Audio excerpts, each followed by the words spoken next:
Buenas tardes a todos y a todas, bienvenidos a la capacitación de fútbol para técnicos de fútbol, para profes de fútbol infantil, que está organizada por la Dirección de Inclusión del Ministerio de Justicia y Derechos Humanos y por la Municipalidad de Berisso.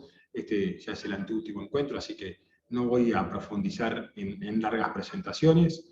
Quería decirles sí a todos y que quede registrado que van a poder consignar los presentes en el chat grupal, solamente con la ubicación en donde se encuentra el dispositivo conectado, que es la unidad y el pabellón o sector en donde se encuentran, que yo voy a tomar nota de eso para pasarlo.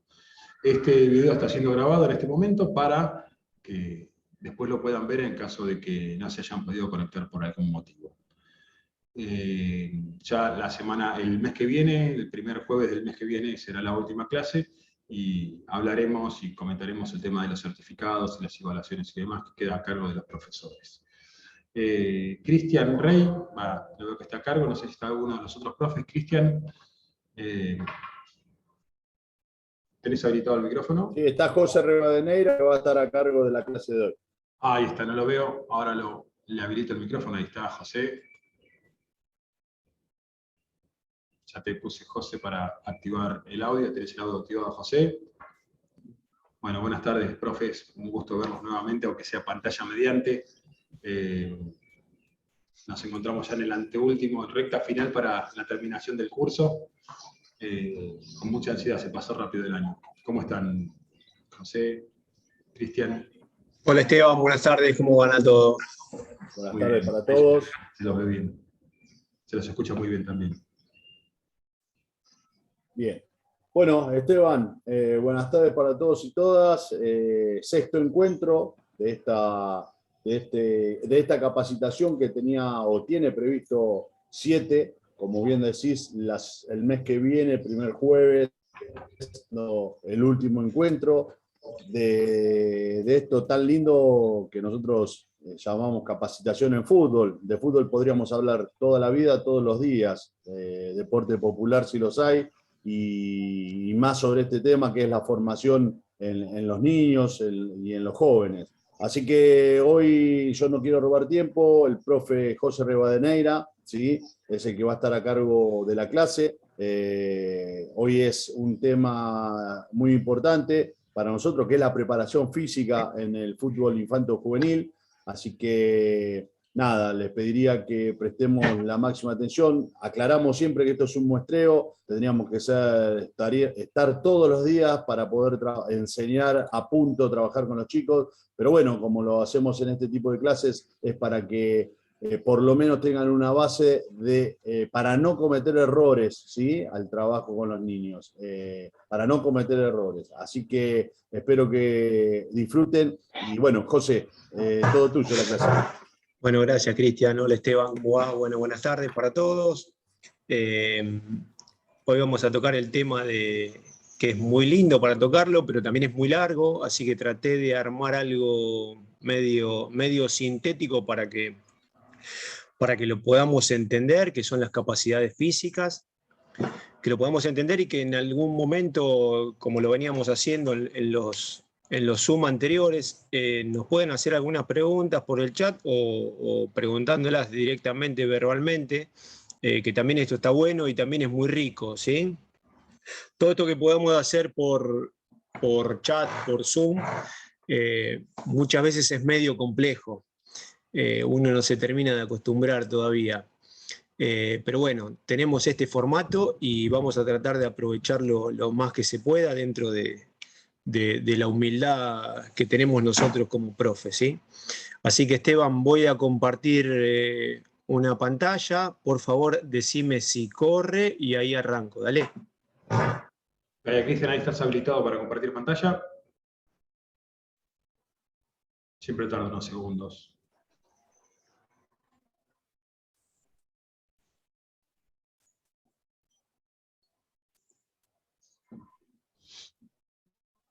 Sí, José, se ve perfecto tu pantalla.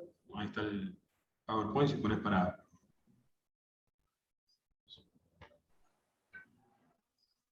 ¿Está corriendo? Sí, se ve perfecto. Se ve al costado, seguramente es como lo ves vos en tu pantalla, con los cuadritos al costado. Si querés que se vea solamente la filmina, tenés que poner en presentación en el PowerPoint, pero se ve perfecto y se los escucha perfecto también.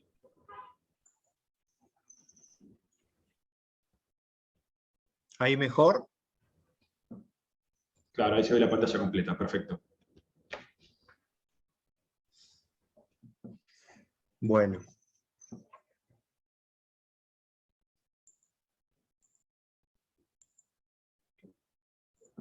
Arrancamos.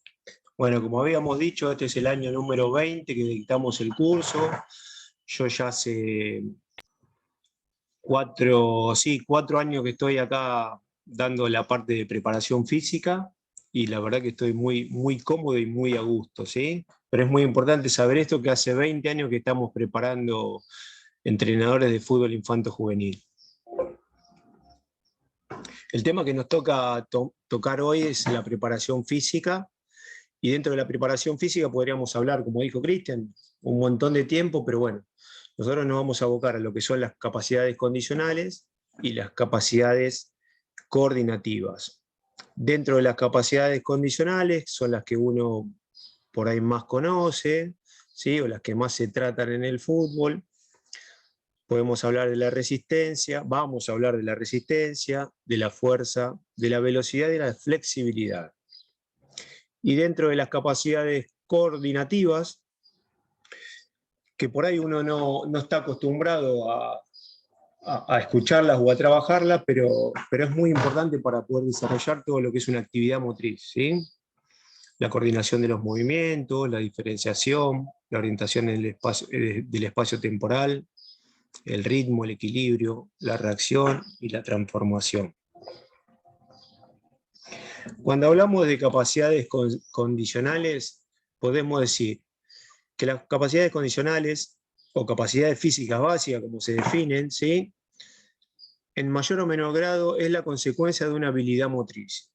Dichos componentes reciben la influencia de diversos factores relacionados con aspectos metabólicos, morfofuncionales y genéticos, entre otros. Estos son los que habíamos referido recién, la fuerza, la resistencia, la velocidad y la flexibilidad. O sea que está involucrado todo lo que es metabólico, ¿sí? Lo que es funcional y sobre todo lo que es genético. Hay algunas cosas que van a ser modificables y hay otras cosas que no van a ser modificables o no van a ser tan modificables. Pero acá es donde nosotros, a través del entrenamiento, es donde tenemos que accionar, ¿sí? Podemos modificarlo a través del entrenamiento. Y las capacidades coordinativas son sumamente complejas, que influyen en la calidad del acto motor y en toda actividad que implique movimiento dentro de la actividad humana. Están representados por elementos sensorio-motrices que se manifiestan en una mayor o menor capacidad del individuo para controlar y regular el movimiento, ¿sí? Estos son los movimientos que uno hace o que llama mucho más finos, ¿sí? En los que tiene que coordinar determinadas cuestiones, por ejemplo, el ojo y la mano, simplemente para agarrar una taza. ¿Sí? A esto nosotros le vamos a decir coordinativas. Habíamos dicho que dentro de las capacidades funcionales, ¿sí? O de las capacidades básicas, tenemos la capacidad de la resistencia aeróbica. Para tomar alguna definición decimos que es la capacidad del organismo de mantener una determinada intensidad del ejercicio durante un largo periodo de tiempo, gracias al aporte continuo de oxígeno, en el que se puede mantener una alta prestación, tanto mecánica como técnica, y sobre todo la toma de decisiones, ¿sí? Esto es muy importante.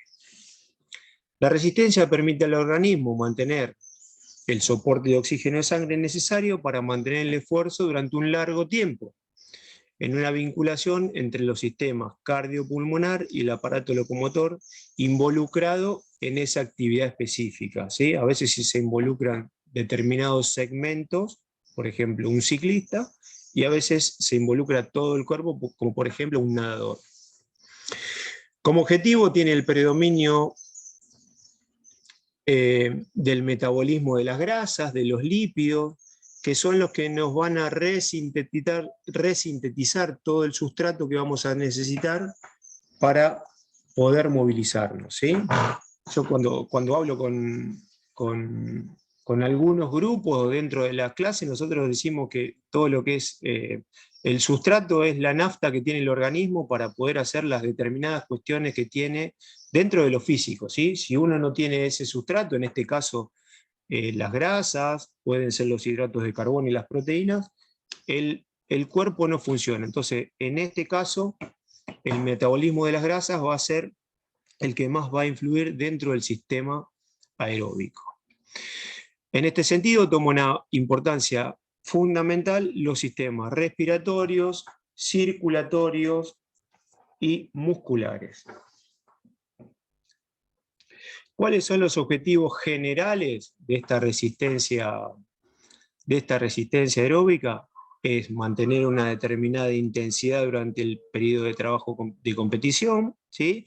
O sea que durante el tiempo que dure el deporte, en este caso el fútbol, los jugadores, los participantes van a poder mantener todo el tiempo posible una intensidad suficiente como para poder generar mayor volumen de juego en este caso, ¿sí? Puede ser otro deporte también.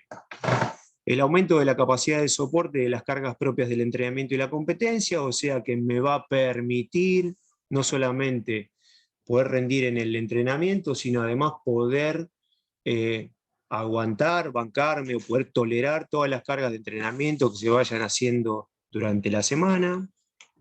Favorecer una recuperación rápida, ¿sí? Luego de los esfuerzos.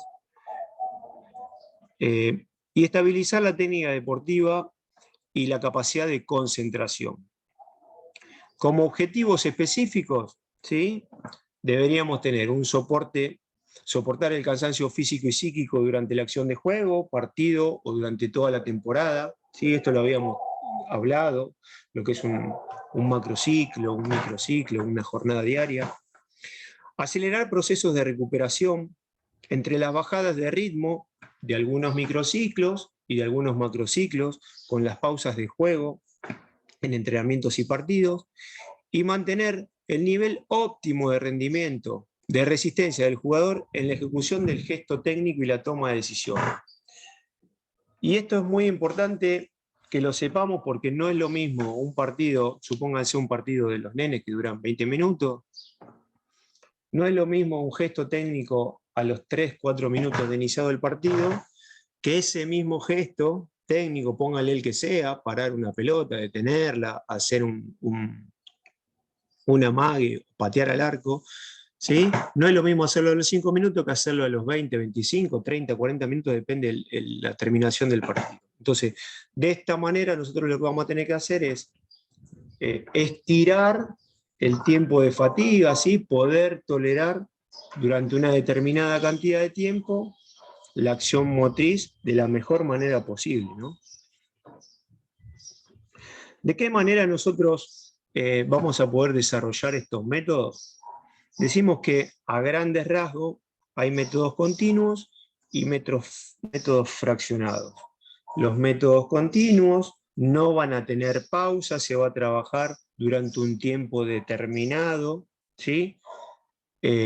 Y los métodos fraccionados se va a ir dividiendo el esfuerzo en función de la forma que yo le quiera dar al entrenamiento, ¿sí?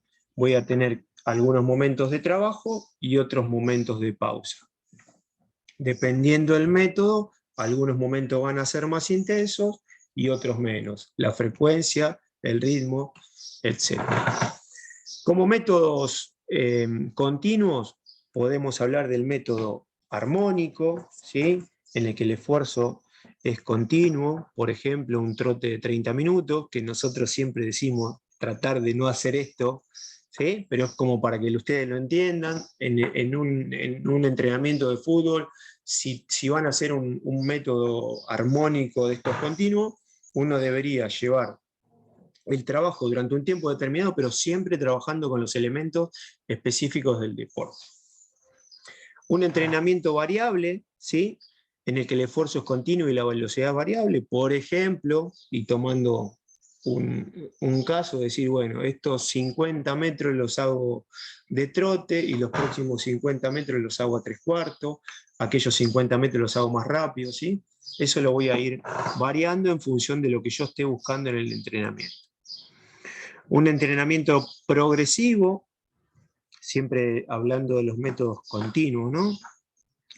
En donde los ritmos van a ser progresivos, por ejemplo, secuenciando por metros o por tiempo. Los primeros 2 minutos van a ser un ritmo suave, los segundos 2 minutos van a ser a un ritmo un poquito más intenso, los últimos 3 minutos, si hablamos de 6, de un bloque de 6, van a ser más rápidos, ¿sí? Entonces yo voy cambiando, voy aumentando cada vez, sobre todo la intensidad de la acción. Y un método de Fartlek, ¿sí? En el que los cambios de ritmo y el tiempo se plantean previamente. Entonces acá suponiendo que yo quiero hacer un trabajo de 20 minutos, ¿sí? Y lo voy a ir dividiendo. Los primeros 2 minutos van a ser intensos y voy a tener 1 minuto de pausa con una bajada de intensidad, ¿sí? Entonces ahí tengo 3 y así lo voy sumando, ¿sí? Si quiero hacer 5 minutos, de esa forma, 2 intensos y 1 suave, tendría que armar 5 bloques, ¿sí? Para cubrir 15 minutos de manera continua. Cuando hablamos del entrenamiento fraccionado, nosotros estamos convencidos de que sobre todo con niños es la mejor forma de poder trabajar, ¿sí? En el que tengan momentos de trabajo y momentos de pausa. Y con los nenes va a pasar algo que es muy importante, ¿sí? Y se van a ir dando cuenta solo. Los nenes cuando estén cansados se van a frenar, no le van a tener que decir, bueno, es pausa. Cuando estén cansados los nenes se van a frenar y van a querer ir a tomar agua, se van a acomodar los cordones, pero eso los nenes le van a ir marcando el ritmo que ellos tienen internamente de cuándo trabajar y cuándo hacer pausa. Si vos lo dejás a los pibes, corren, pero también es importante empezar a marcarle y cómo estos sistemas de entrenamiento se pueden hacer.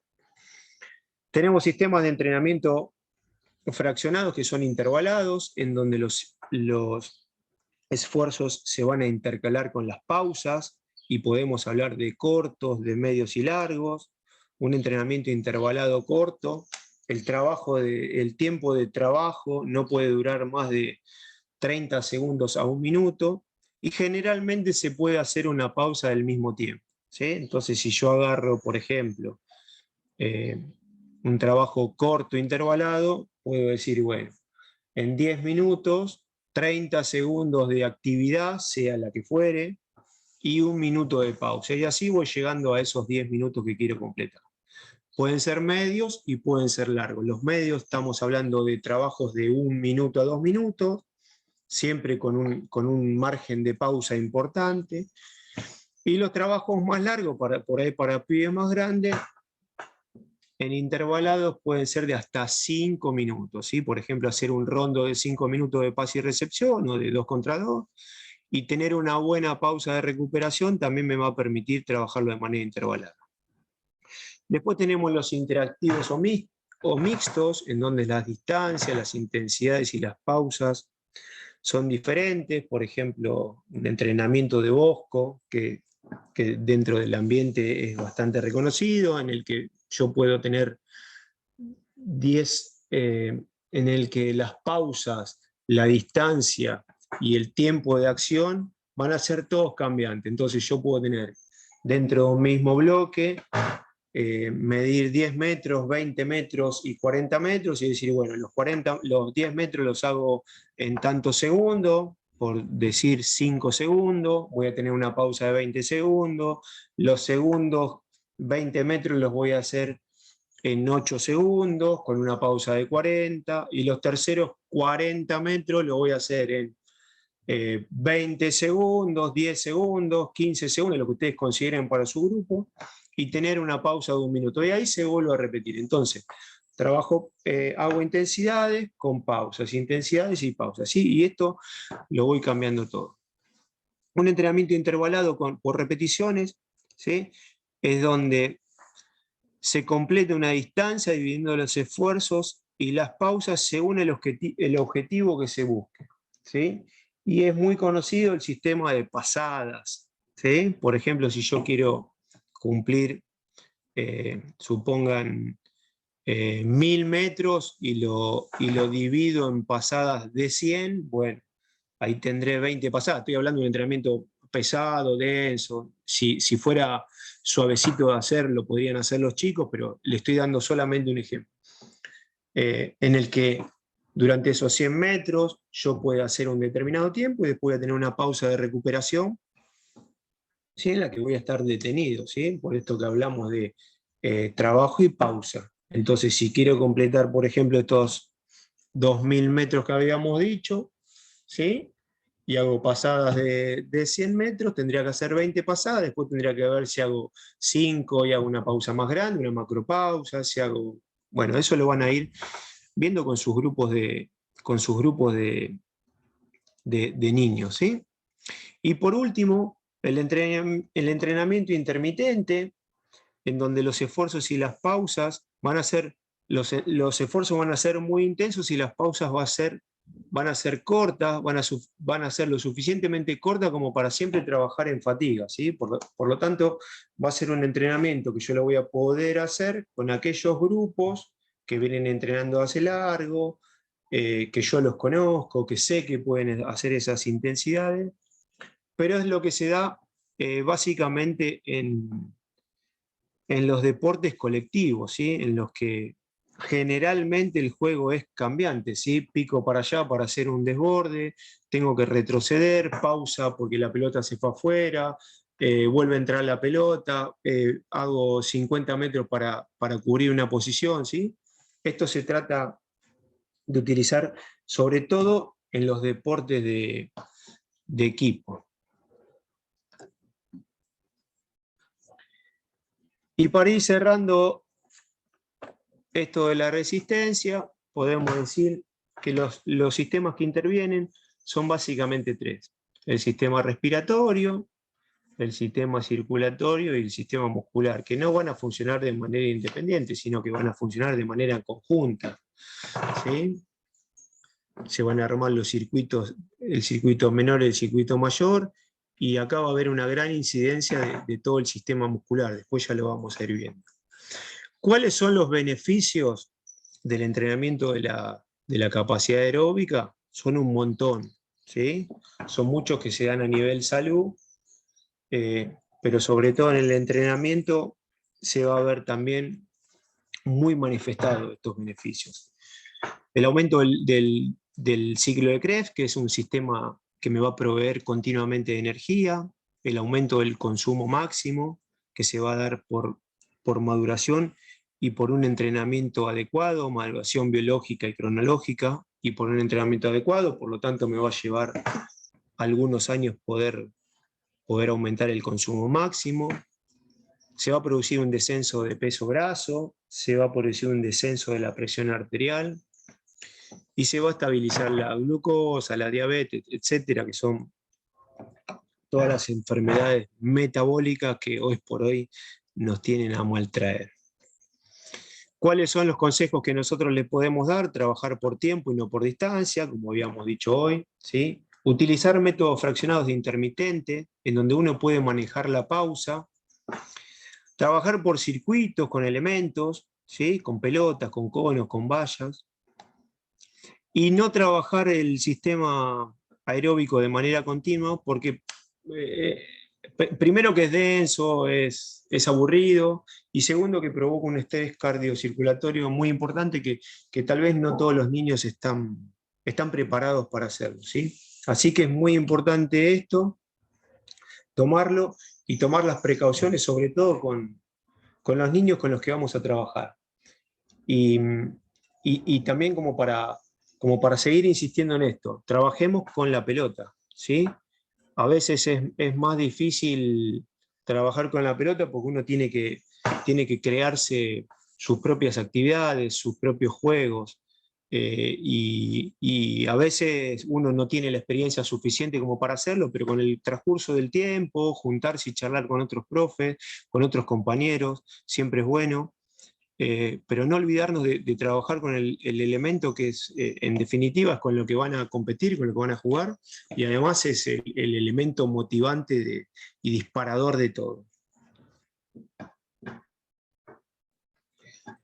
Para hablar un poquitito de la fuerza, y esto que quede bien en claro, que hablé de la resistencia aeróbica y ahora justamente de la fuerza, porque consideramos que son los dos principios activos del entrenamiento, ¿sí? Si bien los otros son muy importantes y siempre vamos a apuntar a la velocidad y a la coordinación, consideramos que estos dos son la base de todo, la resistencia aeróbica y la fuerza muscular.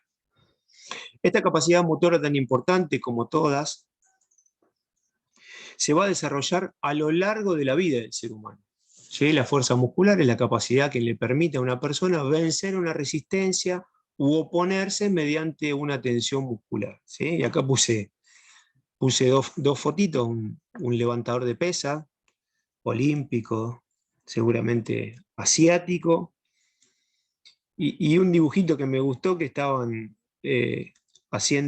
tratando de mover una gran piedra 3 personas, pero que básicamente es a donde uno quiere llegar, ¿no? Con el entrenamiento de la fuerza. Por un lado a lo deporte y por otro lado a las acciones de la vida cotidiana. ¿Sí? Todas las actividades deportivas requieren ciertos niveles de fuerza, y a eso iba, y esto se logra gracias a la combinación del aparato locomotor activo, que son los músculos, y el sistema nervioso central, que es el encargado de enviar las órdenes para realizar las diferentes contracciones musculares. Y cuando hablamos de fuerza, podemos hacer 4 grandes divisiones. Si bien hay más dentro del entrenamiento, podemos hacer 4 grandes divisiones. Dentro de la fuerza podemos hablar de menos a más, ¿sí? Tenemos la fuerza resistencia, luego nos vamos a encontrar con una fuerza potencia, nos vamos a encontrar con una fuerza que es explosiva y nos vamos a encontrar con una fuerza que es máxima.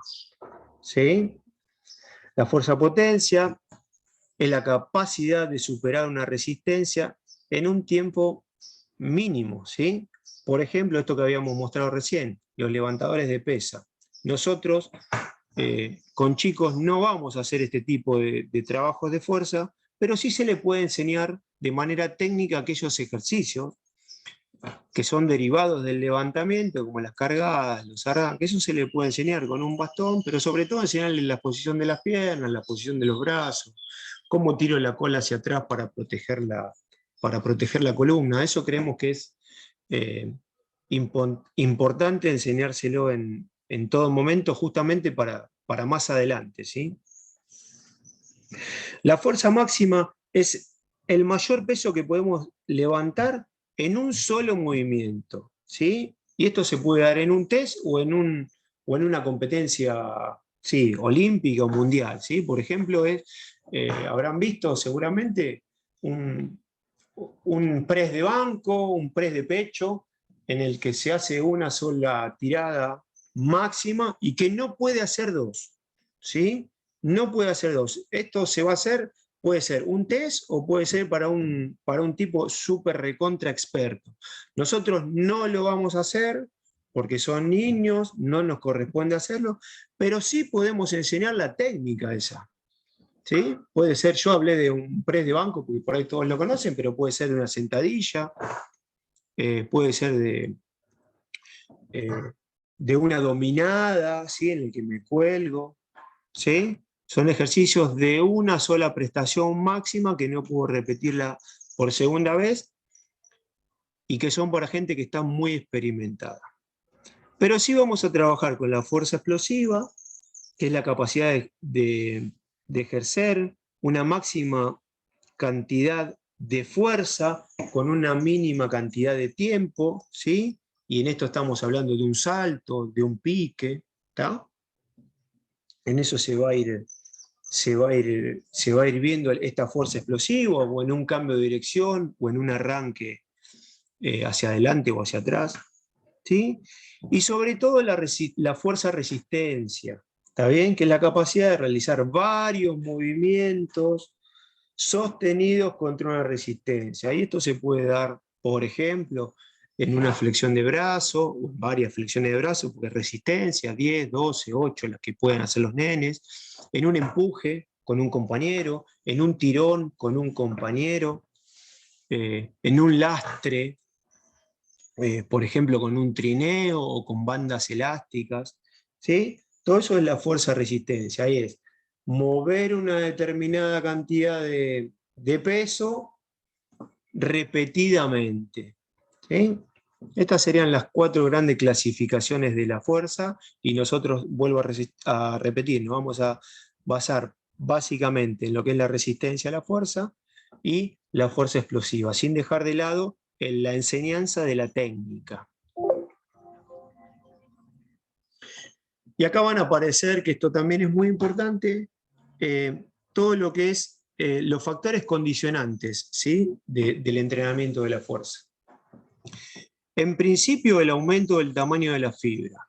Esto se logra cuando el sistema hormonal, que comienza en su desarrollo a partir de los 12 y 14 años y culmina cuando está terminando la adolescencia, ¿sí? Aproximadamente a los 18 años, 19. El aparato óseo desarrollado casi por completo, las líneas de crecimiento de los huesos cerradas para no tener desviaciones ni rupturas de cartílago, y un sistema de entrenamiento sistemático encaminando hacia el desarrollo de la fuerza, ¿sí? Esto es lo que voy a tener que necesitar para hacer un buen entrenamiento de la fuerza. Mientras esto no esté completo, mientras este proceso no haya terminado, lo que yo voy a hacer es estimular, enseñar ejercicios, desarrollar algunas condiciones de la fuerza-resistencia, pero no lo voy a entrenar específicamente. Y por otro lado, el incremento de la inervación de las fibras. El aumento de la fuerza por medio del incremento de la inervación, que se logra con las edades más tempranas, ¿sí? El uso del músculo será la cantidad de fibras nerviosas que se tenga en ellos. Por ejemplo, el músculo cuádriceps va a tener mayor cantidad de fibras nerviosas que el tríceps. Y acá nos podemos detener un segundito y todos los grupos musculares están conformados por fibras musculares. Mientras yo pueda utilizar mayor cantidad de esas fibras musculares, el músculo va a funcionar de manera más armónica, ¿sí? va a generar mucha más fuerza. Entonces, todo lo que sea estimulación y desarrollo que yo pueda ir haciendo a través de diferentes ejercicios, juegos y actividades, lo voy a tener que ir haciendo en estos momentos, en los momentos más tempranos, ¿sí? Porque habíamos dicho que el entrenamiento iba a estar mucho más relacionado con el desarrollo hormonal y el desarrollo de la...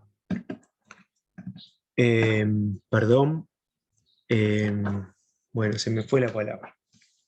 ¿Sí? Con el desarrollo de la adolescencia. Perdón. ¿Cuáles son los beneficios? Dentro de los beneficios deportivos, el ejercicio de fuerza pueden producir mejoras significativas en el rendimiento, reducción de potencia muscular, velocidad de carrera, rapidez en los cambios de dirección y en el rendimiento motor en general de los jóvenes. Y las mayores mejoras se dan en los sujetos que son más jóvenes y desentrenados. Y esto es sencillo, o sea, tenemos un nene que recién empieza, cuando yo lo empiezo a estimular, seguramente que va a responder mucho más rápido que aquellos que vienen entrenando durante un montón de tiempo. Y es porque simplemente no estaban acostumbrados o estaban desentrenados, ¿sí? No digo que se van a desarrollar más que los otros, sino que van a responder mucho más rápido. Y esto es importante, que el entrenamiento de la fuerza me va a traer beneficios para la salud, que pueden causar alteraciones positivas en la composición corporal total, el desarrollo muscular, la reducción de la grasa corporal, la mejora de la sensibilidad de la insulina y la función cardíaca en los niños y adolescentes obesos. ¿Sí? Esto tiene que ver mucho con todo lo que habíamos dicho con relación a la resistencia aeróbica, ¿sí? Con las patologías metabólicas que se están dando mucho en este tiempo. Y por eso es muy importante desarrollar la fuerza también. Los riesgos que podemos tener con respecto a la fuerza, ¿sí? no van a ser otros diferentes que los que se puede tener con cualquier tipo de entrenamiento, cualquier tipo de trabajo, ¿sí? En principio va a tener que estar dada por una supervisión calificada, de alguien que esté capacitado, ¿sí?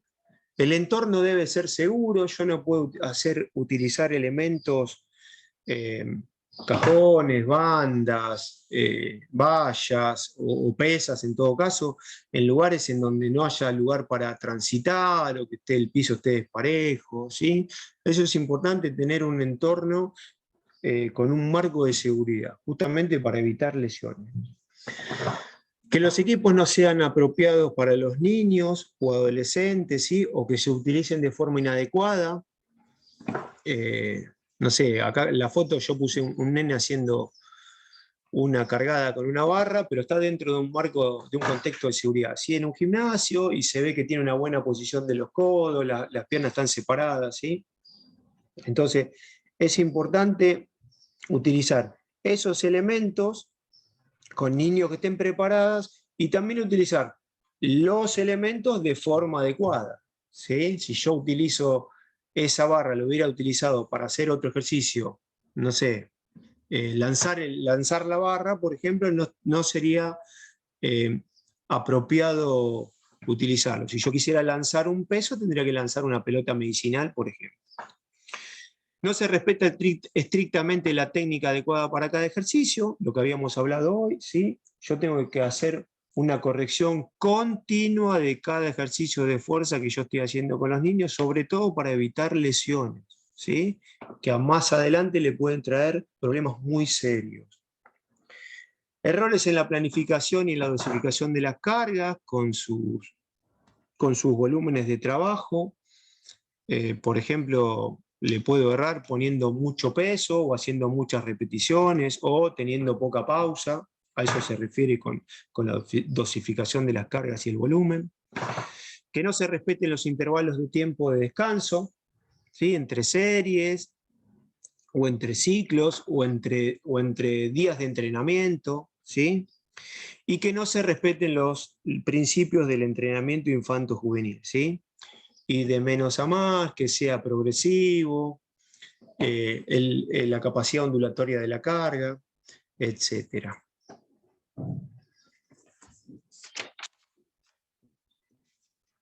Se ha demostrado que la participación regular en secciones apropiadas de ejercicio de fuerza pueden mejorar tanto la densidad ósea mineral, ¿sí? Que es lo que me va a dar estructura al hueso, como sobre todo me va a disminuir la posibilidad de lesiones deportivas, ¿sí?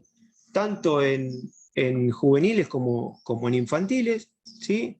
De lo muscular, de lo articular y de lo óseo, ¿sí? Por eso es importante trabajar la fuerza.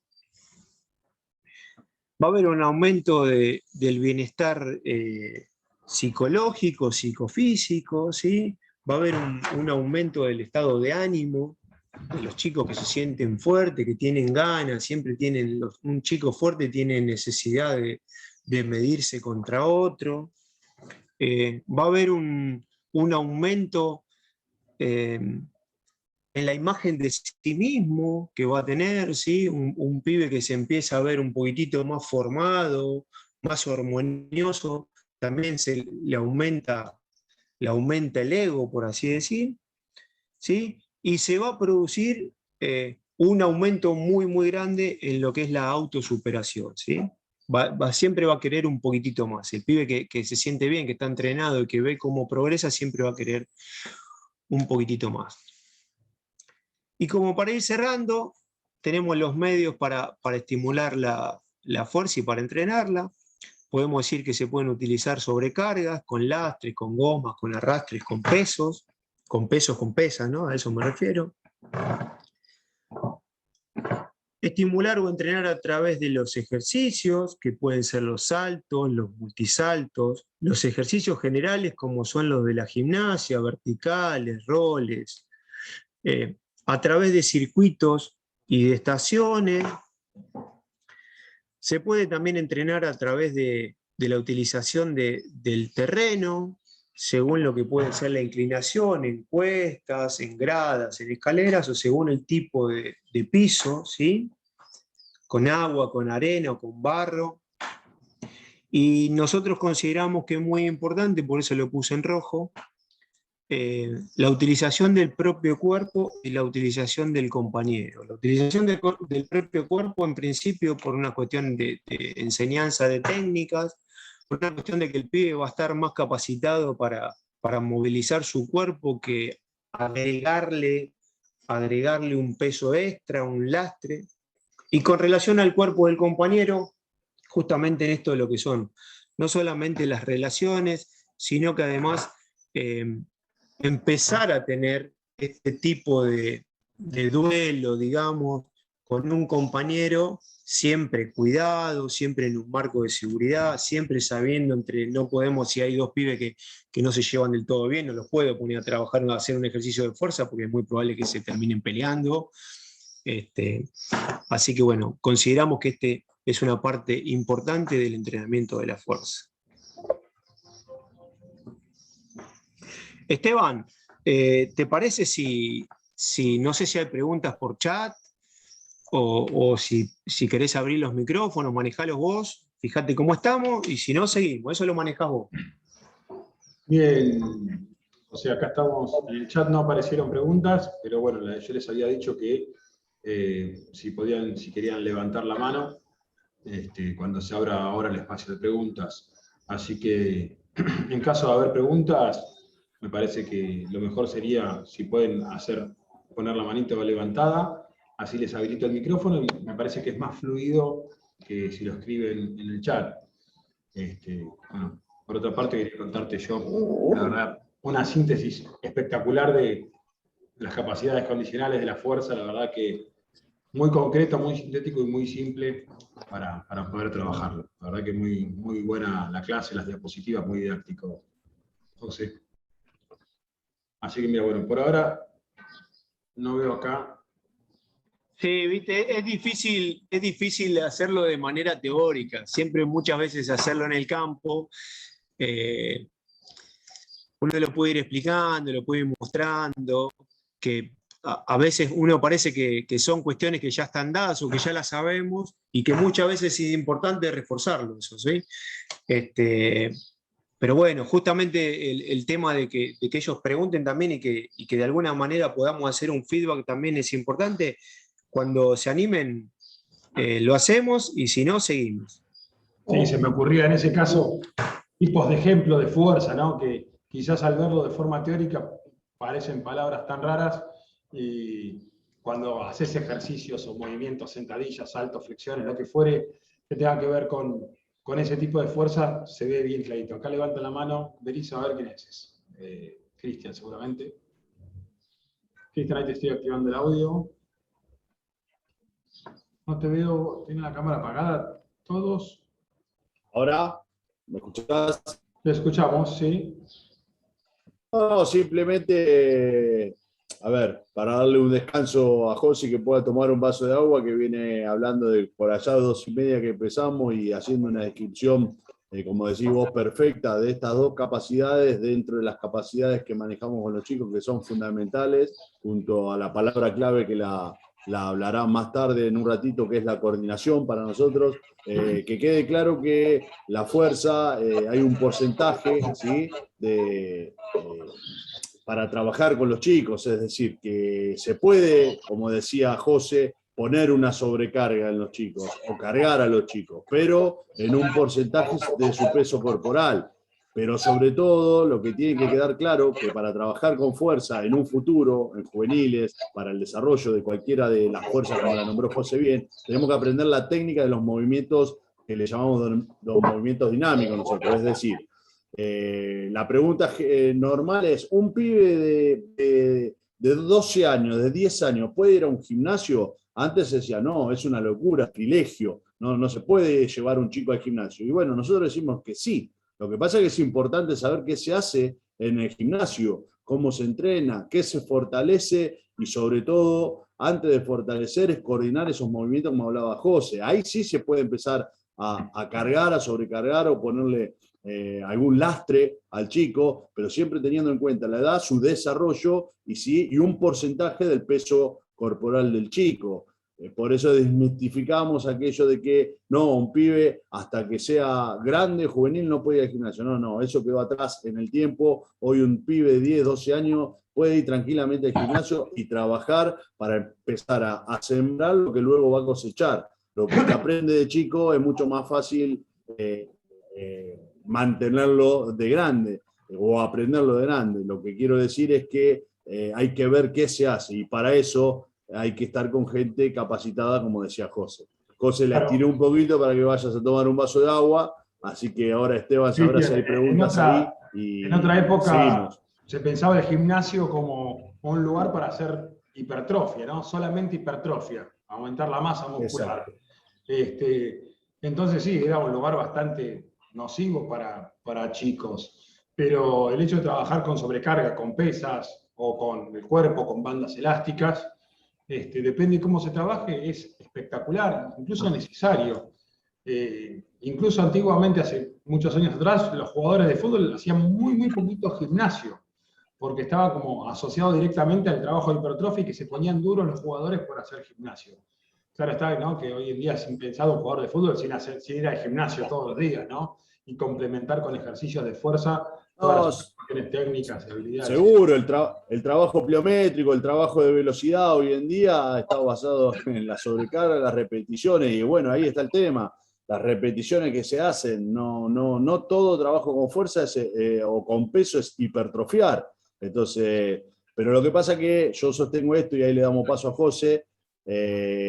Yo creo que esto está en los libros desde hace mucho tiempo. Lo que pasa es que nosotros en la Argentina hemos aplicado otro tipo de bibliografía y nos hemos, digamos, no nos hemos actualizado en tiempo y forma. Porque lo que estamos diciendo ahora, ¿sí?, hace varios años en Europa se usaba y bueno, se va mejorando todo esto.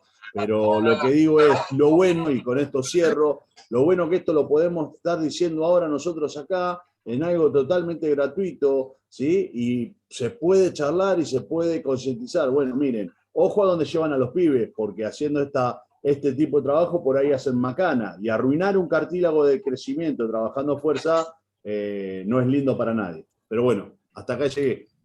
Sí, ahí seguimos con Sí, a veces uno intenta, no sé si minimizar, pero sí no salirme del esquema de lo que es el infanto juvenil. El entrenamiento de la fuerza cambió su paradigma en el deporte cuando introdujeron los ejercicios del levantamiento olímpico, ¿sí? Y hoy pensar en un deportista de elite o un deportista mayor de alguna liga que no haga pesas, no existe. ¿Sí? No existe ningún deportista, de hecho es campo y pesas, para lo que sea preventivo, para que sea el desarrollo de la potencia, para lo que sea, todo lo que sea la contextura articular que tienen este tipo de acciones, que son acciones muy rápidas, de cambio de velocidad, de ida y de vuelta, de salto, de impacto. Lo que pasa que, bueno, yo intenté no salir mucho del molde para no generar justamente esto, ¿sí? Meter en el deporte federal o competitivo y de mayor, para no embarullar demasiado. Pero bueno, Esteban, ¿qué hacemos? ¿Cómo estamos? Mira, José, no han levantado la mano, no hay preguntas, tampoco pusieron preguntas en el chat, así que me parece que podríamos seguir. Dale, continuamos. La verdad. Continuamos para bingo, dale. Bien. Una capacidad física que viene, una capacidad condicional, capacidad física básica, que viene muy relacionada a la fuerza es la velocidad, ¿sí? Y está condicionada, la velocidad está condicionada por la fuerza. Y que se va a dar en todos los deportes, ¿sí? Los ejercicios de velocidad se va a dar en cualquier tipo de deporte que se haga, salvo en aquellos que sean de resistencia, ¿no? Pero en todos los deportes, sobre todo en los deportes de equipo, se van a dar factores de velocidad muy altos a muy alta intensidad y muy cambiantes. Entendemos que la velocidad es la capacidad de realizar acciones motrices con una máxima intensidad en el menor de tiempo, ¿sí? Máxima intensidad en el menor de tiempo, recorrer una distancia lo más rápido que yo pueda. Y la velocidad motora se encuentra influenciada por el desarrollo biológico, el crecimiento, pero también por el potencial genético de los niños, ¿sí? En este caso de los niños. Y esto está muy marcado. Nosotros, si bien podemos entrenar la velocidad desde la cuna, como se dice, también traemos una carga genética que nos va a permitir, en algunos casos, tener mayor nivel de velocidad, ¿sí? Por una cuestión de fibras rápidas, que otros, ¿sí? Algunos serán más rápidos y otros serán más resistentes, algunos serán más fuertes, y en este caso también todo lo que es genético va a influenciar mucho. Los factores que limitan a la velocidad son la coordinación, que ya lo vamos a ver, la fuerza muscular, como ya lo habíamos charlado, ¿sí? La fuerza muscular me va a permitir poder utilizar más rápidamente esa musculatura. La flexibilidad, ¿sí? Un músculo flexible va a ser un músculo que se puede estirar de manera mucho más rápida y con más laxitud. Y la temperatura corporal, ¿sí? Y esto es importante para el momento de la planificación de las clases, ¿sí? No es lo mismo hacer un pique a los 2 minutos que empieza el entrenamiento que hacer un pique, un trabajito de velocidad y hasta un juego, luego de hacer una entrada en calor. Por eso es importante las entradas en calores y sobre todo el trabajo de la velocidad luego de que la temperatura del cuerpo esté un tanto elevada.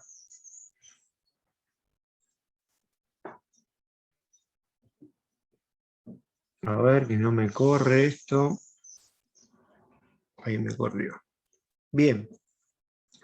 Los tipos de velocidad que vamos a encontrar. ¿Cuáles son los tipos? Tenemos 3 tipos de velocidad, ¿sí? O 3 formas de manifestarse, en definitiva. La velocidad de reacción, la velocidad gestual y la velocidad de desplazamiento. La velocidad de reacción es la capacidad de un movimiento en el menor tiempo posible, ¿sí?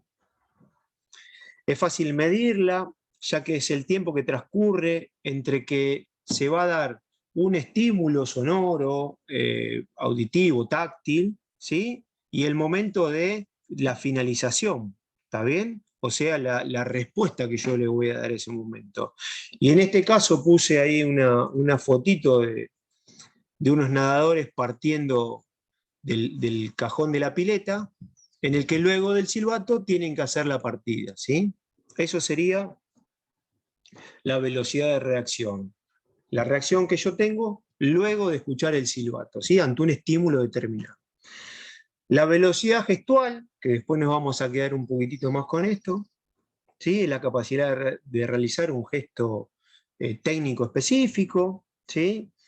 Que puede ser segmentario o puede ser global. Segmentario, por ejemplo, no sé, lo que puse acá, ¿sí? Un golpe de tenis, ¿está bien? El gesto técnico de golpear la pelota, no el gesto global, ¿sí? El gesto técnico de golpear la pelota, ¿sí?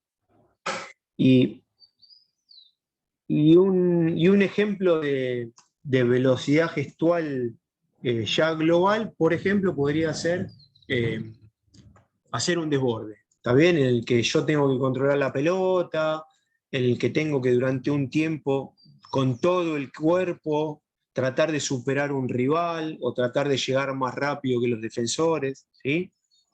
Bien, eso es lo gestual. Está implicado el gesto técnico dentro de velocidad. Y por otro lado, la velocidad de desplazamiento, que es todo el tiempo que yo me voy a estar desplazando durante una cantidad de tiempo, o de minutos o segundos, o de distancia, ¿sí? Y yo puse, por ejemplo, una carrera de pasaje de testimonio, y puede ser una carrera de 100 metros en el que un corredor de 100 metros, si ustedes lo han visto, sale a una velocidad y a los 30, 40 metros ya desplegó su máxima velocidad y la tiene que sostener durante todo el recorrido hasta pasar los 100. ¿Sí? Eso es un tipo de velocidad gestual de desplazamiento. El desarrollo de esta capacidad en el fútbol va a estar relacionada a la capacidad de movimiento, ¿sí? A los desplazamientos máximos que se van a relacionar con el gesto técnico, en este caso la pelota, ¿sí? Que va a ser específico y que va a tener que ser desarrollado específicamente y entrenado específicamente. ¿Está bien? En el que me va a permitir tener un montón de recursos para poder tener un montón de respuestas a las diferentes situaciones que me va a ir dando la situación de partido, de juego, en este caso en el fútbol, ¿sí? Y acá vamos a tener que resolver acciones con juegos y ejercicios, con cambios de dirección, con frenos y arranques, ¿sí? O con mezcla de todo esto, ¿sí? Cambio de dirección, con frenos y arranque, todo lo que se hace dentro de un partido de fútbol, que se puede dar también dentro de una mancha, por ejemplo, ¿sí? O dentro de un rondo de 2 versus 2, ¿sí? Es lo que nosotros tenemos que buscar, que puedan desplegar todo este tipo de repertorio de velocidad, que estén asociadas al gesto deportivo, ¿sí? Y que tenga un muy amplio abanico de posibilidades para después poder volcarlo justamente en el partido. ¿Está bien? En definitiva, es el desarrollo de la capacidad de resolución rápida en función de la edad y del desarrollo del deportista. ¿Sí? Por supuesto que no van a ser en todos iguales, ¿sí? Un niño chiquitito de 5 o 6 años va a jugar carreras y de esa forma va a desarrollar su velocidad gestual o su velocidad de reacción, ¿sí? Y por ejemplo, un nene de 10, 12 años ya dentro de un drill de fútbol o con la pelota va a poder desarrollar no solamente la velocidad de reacción, sino la gestual y la de desplazamiento.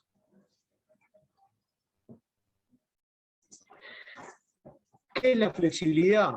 La flexibilidad muchas veces lo dejamos de lado, nos pasa a nosotros los profes también, ¿está bien? Es una cualidad que muchas veces dejamos de lado, que descuidamos de alguna forma, por una cuestión de tiempo, muchas veces porque es aburrida, porque estamos apurados por meter el elemento, por desarrollar la clase, y muchas veces la dejamos de lado, pero sin embargo hay estudios que han demostrado, ¿sí? Un interés muy grande, sobre todo en un contexto de salud, ¿sí? En un contexto de salud en el que la rehabilitación va a estar muy involucrada, ¿tá?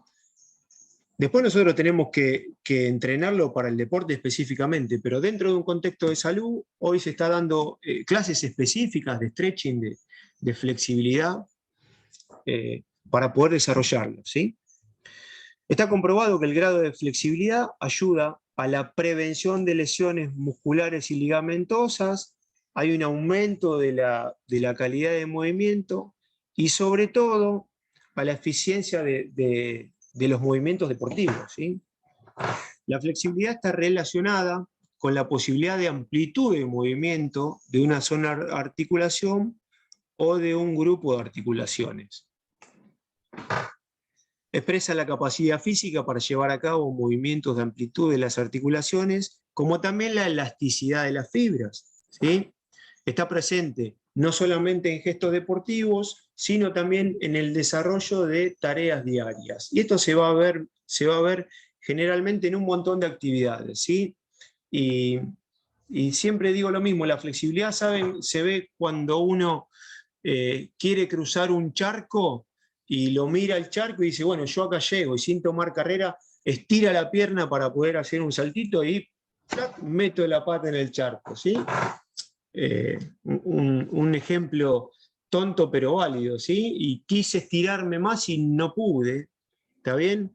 O querer atarme los cordones de una posición determinada y no llego al piso y me tengo que agachar. Bueno, esas son cuestiones de la flexibilidad que están relacionadas con la salud y día a día se le está dando cada vez más importancia. Hay dos grandes tipos de flexibilidad, que es la flexibilidad general, en la que se involucran dos o más articulaciones, por ejemplo, la columna vertebral, ¿sí? Yo quiero hacer una flexión de tronco al frente y las vértebras trabajan en conjunto, ¿está bien? Quiero hacer una rotación y las vértebras van a trabajar en conjunto. Y la flexibilidad especial es en la que se involucra solo una articulación. Y yo puse el ejemplo de la articulación tibiotarsiana, que es la articulación del pie, ¿sí? Que por ejemplo para determinados deportes tiene que estar muy, muy desarrollada. Léase la articulación del pie, ¿sí? Que la persona o el deportista en este caso pueda estirar lo más que puede, extender lo más que puede el pie. Y en este caso podemos poner, qué sé yo, el ejemplo de un nadador, ¿sí? Que necesita una articulación y unos músculos flexibles para la patada, o de un gimnasta, ¿sí? En el que termina con una extensión muy marcada del pie, y ahí se va a ver bien dada la flexibilidad tibiotarsiana, ¿sí? La del pie.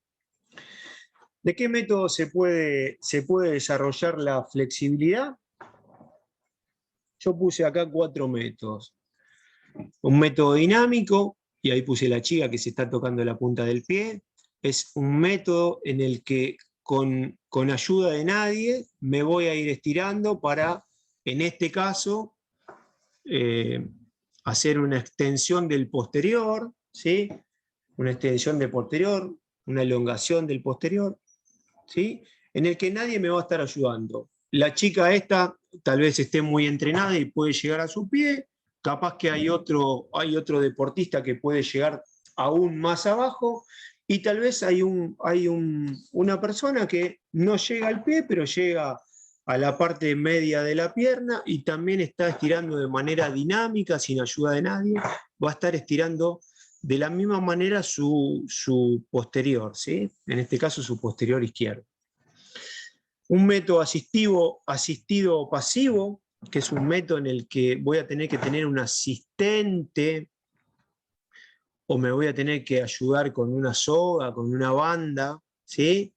De esa forma, esta chica en este dibujito le está estirando también el posterior a ese alumno que está acostado, y obviamente que va a ser asistida y que va a ser mucho más fuerte, ¿sí? O mucho más posible de desarrollar que de manera dinámica, ¿sí? Porque ahí no voy a estar haciendo yo la fuerza, me la va a estar haciendo un compañero o el profesor en este caso.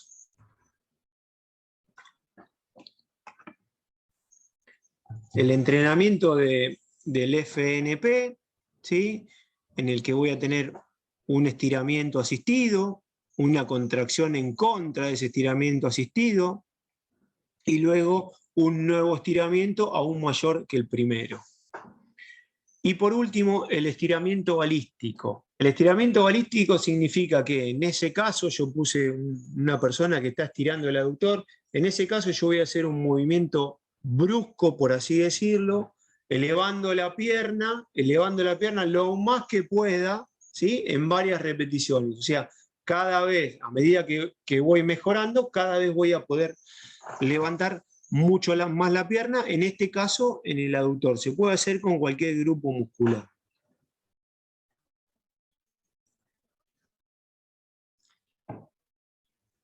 Y acá vamos a lo que hablábamos hoy con Cristian y con Esteban, ¿sí? Nosotros tenemos que tener a la coordinación o a las capacidades coordinativas como como una parte muy importante a desarrollar, ¿sí? Yo ahí voy a involucrar todo lo anteriormente desarrollado, lo voy a involucrar en un acto motor, ¿sí? La fuerza, la resistencia, la flexibilidad, lo voy a involucrar en un acto motor.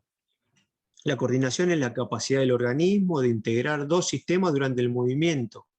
Por un lado tenemos el sistema nervioso central y por otro lado tenemos el sistema musculoesquelético.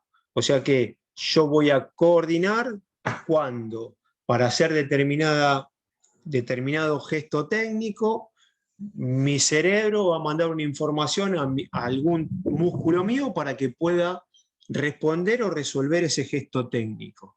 ¿Sí?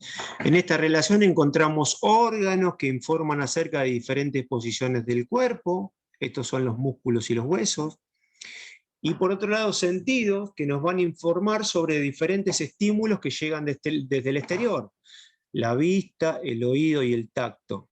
¿Sí? Y en este caso podemos poner un ejemplo bien fácil, que yo viendo esta taza que tengo acá, la estoy mirando, ¿sí? La estoy mirando visualmente, y le tengo que mandar una información a mi brazo para que vaya a agarrar, ¿sí? Eso es coordinar ese movimiento. Mi cerebro me manda una orden a través de los sentidos y yo lo puedo responder a través de un músculo. El acto de seleccionar una respuesta entre tantas posibles para resolver la relación entre el objeto, el tiempo y el espacio es lo que llamamos nosotros coordinación motriz, ¿sí? Y es esto.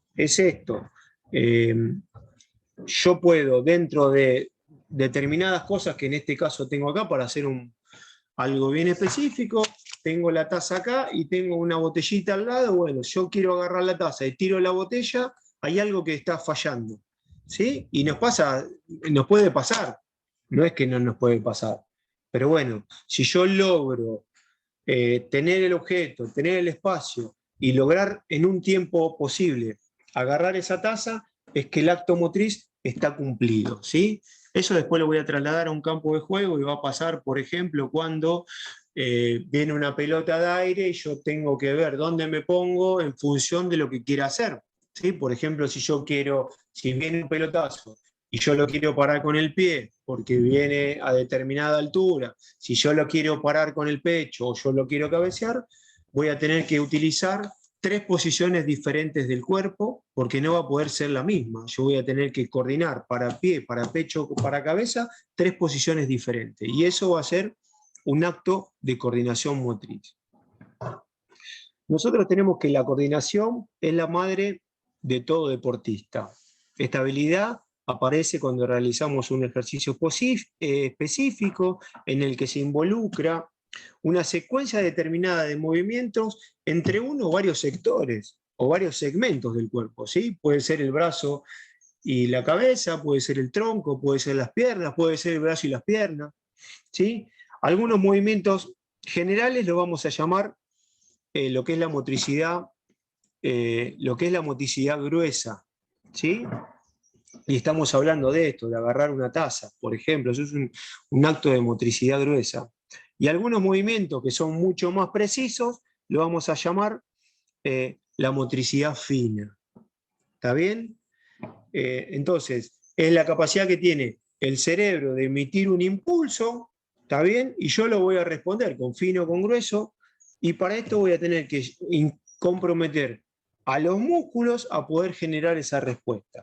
Nos permite generar movimientos con las diferentes partes del cuerpo, como por ejemplo, ejecutar movimientos globales, ¿sí? El saque del arquero, golpear una pelota, ¿sí? Acá puse 2 o 3 dibujitos como para que podamos verlo, ¿sí? Un movimiento global va a ser por ejemplo, pasar por la escalerita, ¿sí? Porque es sencillo, no se me mueve nada, y un gesto mucho más técnico va a ser el patear la pelota al arco, porque la pelota viene rodando, el arquero que lo tengo ahí adelante, tal vez tenga un defensor, ¿sí? Ahí es donde vamos a poder desarrollar un mayor gesto técnico con una coordinación determinada. ¿Cuáles son los tipos de de motricidad que están involucrados en esta coordinación. La orientación espaciotemporal nos va a permitir determinar o variar la posición de los movimientos del cuerpo en relación con el terreno del juego, la pelota y los adversarios. ¿Sí? Es esto que les decía yo hoy, espacio y tiempo. La pelota viene, yo me tengo que poner de determinada forma, en determinado lugar, para poder recibirla, rechazarla, ¿sí? Entonces voy a tener que varias respuestas para un solo estímulo. ¿Está bien? El estímulo es que la pelota venga de aire. Y yo tengo varias respuestas para poder resolverlo. Y yo ahí había puesto el ejemplo de desplazamiento de un portero, un arquero, que se va a parar según el lugar donde vaya el balón. ¿Sí? La coordinación el tipo de reacción, que me va a permitir reacciones tan precisas como sea posible ante un estímulo auditivo, visual y táctil. O imprevisto durante el juego, ¿sí? Por ejemplo, me venía una pelota a mí, yo me preparo para recibirla, pero en el medio la toca un rival o un compañero y la pelota se me desvía. Bien, ahí tengo que reaccionar de determinada manera para pararla o para tratar de detenerla o para puntearla o para pasarla. ¿Sí? Bien. El ejemplo que había puesto yo es el portero reacciona y se lanza en función del lanzamiento del atacante. Supongan que tiene 3 o 4 tipos adelante y la pelota puede rebotar en algún contrario compañero, entonces ahí puede reaccionar dependiendo para dónde salga la pelota. Otro tipo de coordinación es la disociación, es poder separar el funcionamiento de diferentes partes del cuerpo y hacerlas total o parcialmente independientes, ¿sí? Por ahí en los deportes de equipo no, o en el juego específicamente no se da, pero se puede dar o desarrollarla en determinados juegos o actividades, ¿sí? Y esto se hace mucho, por ejemplo, en básquet, que en una mano pican una pelota grande y en otra mano pican una pelota chica, o el ejemplo que puse acá es, por ejemplo, pasarse una pelotita en parejas con una pelota de fútbol y una pelota de tenis, se pasan la pelotita con la mano, la pelotita de tenis se la pasan con la mano, y por otro lado también se pasan la pelota para pasar y recibir, ¿sí? Eso es una disociación de las manos y de las piernas. El ritmo nos va a permitir realizar movimientos en relación con un ritmo exterior, por ejemplo, la música, un aplauso, un sonido, ¿sí? E interior, ¿sí? Es la intensidad del ejercicio. Y variar los tiempos de ejecución